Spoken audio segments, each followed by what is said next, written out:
Part D, when they ask you about rational decision making, and this is just consumer or producer only. Okay? Or not and, okay? So the question here is about consumer, but I don't want to just take it as this is the answer to this question. I'd like to magnify it, spread it out such that different questions, you will still know how to address them. Okay? So if you're addressing such a question, okay, I think we should first explain how it works. And this is also known as your marginalist principle. Okay. Under how it works, we need to first explain the aim. So let me try to come up with something that looks like a table.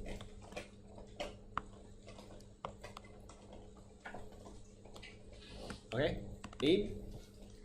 Consumers are interested in maximizing consumer surplus, right? You want to maximize consumer surplus. Producers want to maximize producer surplus, or you can use profits. Either one, okay, no problem. Next one, I would like you to contextualize MPC, MPB. Contextualize means based on the market. What is the MPC and what is the MPB here? Like to a consumer, MPC is the cost of the good. But I'll put a star here. I'll tell you why later. Okay? MPB is the satisfaction. I'll put another symbol here. I'll tell you why later. For producers, MPC is the cost of production. No star, no triangle, huh? Okay, this one take down, okay? High chance you'll use it. And I hope you do lah, okay? MPB is the revenue.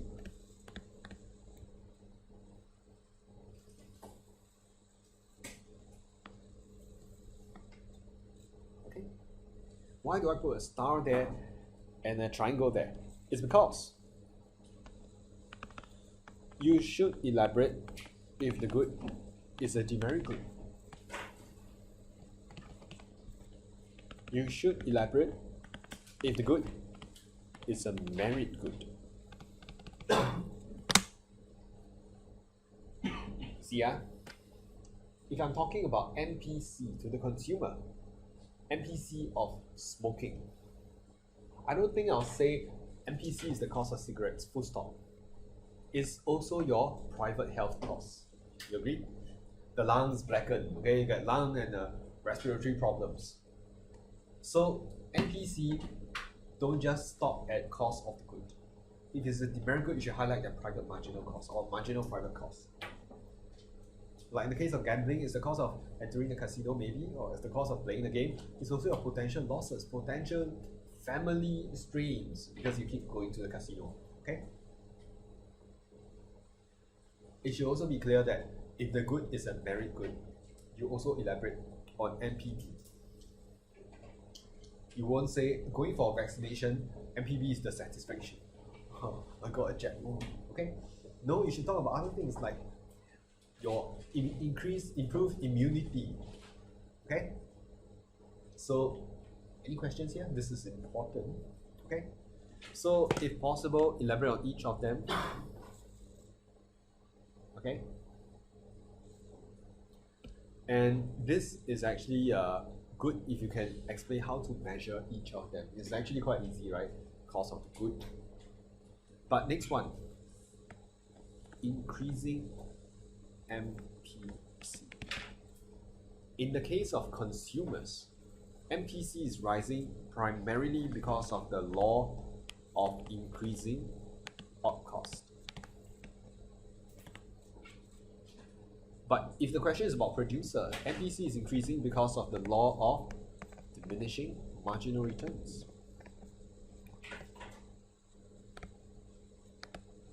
different, huh?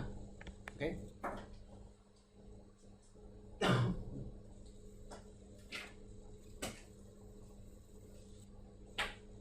Decreasing.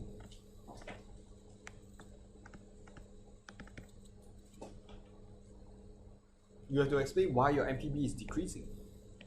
Well, in the case of consumers, we have another law. It's called the law of diminishing marginal utility. You would probably have seen this before. In the case of in the case of producers, revenue is falling because your AR curve, aka your demand, is downward sloping. You could say law of demand, I suppose.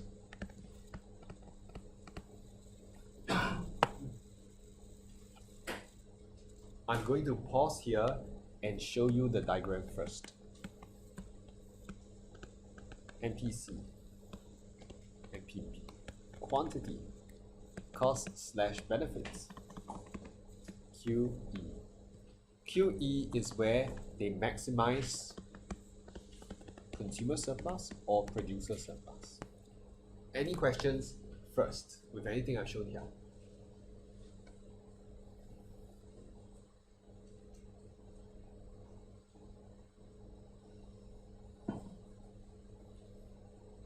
Any questions?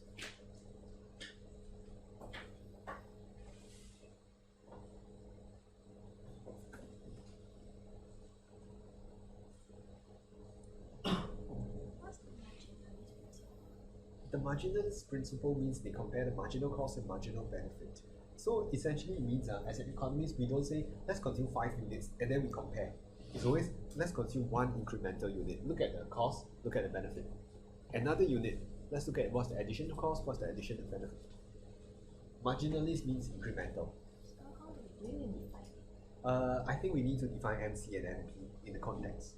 That's more important. You can define consumer surplus, producer surplus.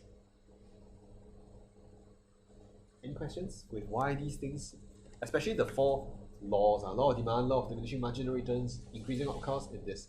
Any questions with the 4 laws? Can you see yourself explaining it? Yes. For the law of diminishing marginal returns. Yes. Isn't it to do with like revenue? Okay, it has to do with marginal returns from factors of production. This one, let me explain this first, okay? Because I think this requires some elaboration. Law of diminishing marginal returns means, let's say I add more variable factors to unchanged fixed factors. My marginal output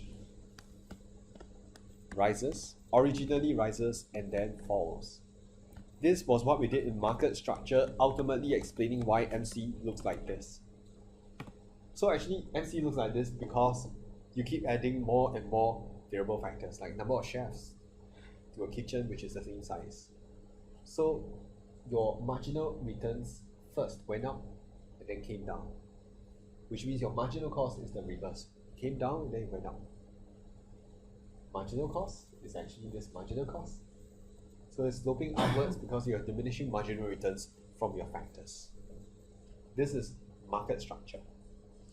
If you want to elaborate, you can just say as you add more variable factors to unchanged fixed factors, your additional output rises, then falls. But if you don't elaborate upon that, I think it's okay. But I want to make sure you are okay with this.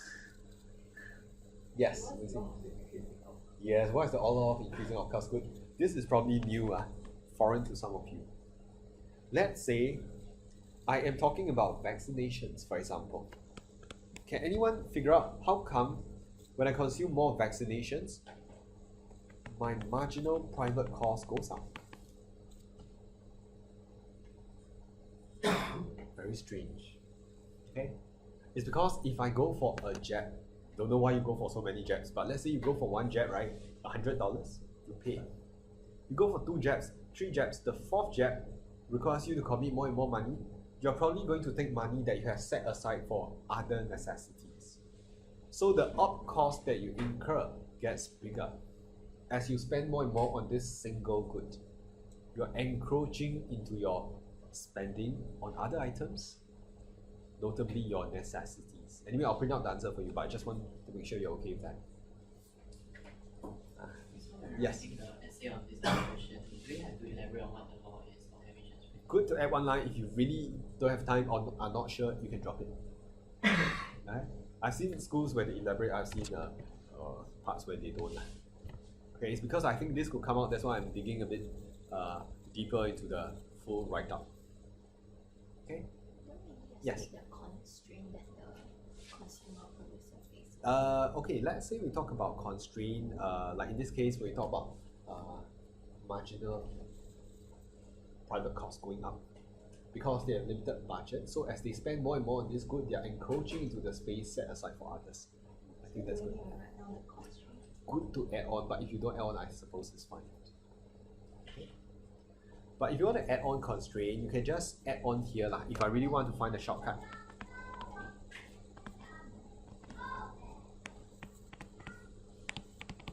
Given limited budget.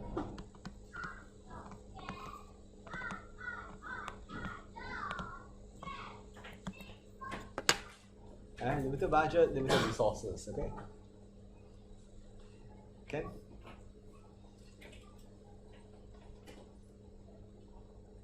There's one last step, okay? The last step is you have to poke equilibrium, which means you have to disturb the equilibrium, okay? Poking the equilibrium means you need to explain why it's not at Q1, Q2. Why it's not at Q1, Q2.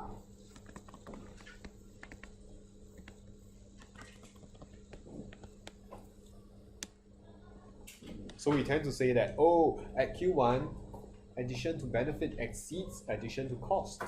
So you should consume more. Whereas at Q2, addition to cost exceeds addition to benefit, you should consume less. So overall, you end up at the point where your MTC equals to MPD.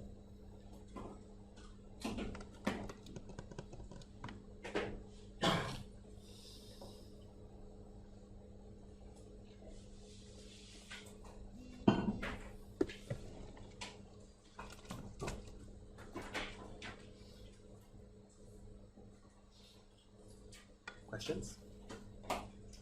So whenever you want to explain how it works, as is the case here, can you imagine, for part D, discuss whether consumers could ever make rational decisions regarding their consumption of SSBs? I'll start by saying, yes, they make rational decisions using the marginalist principle.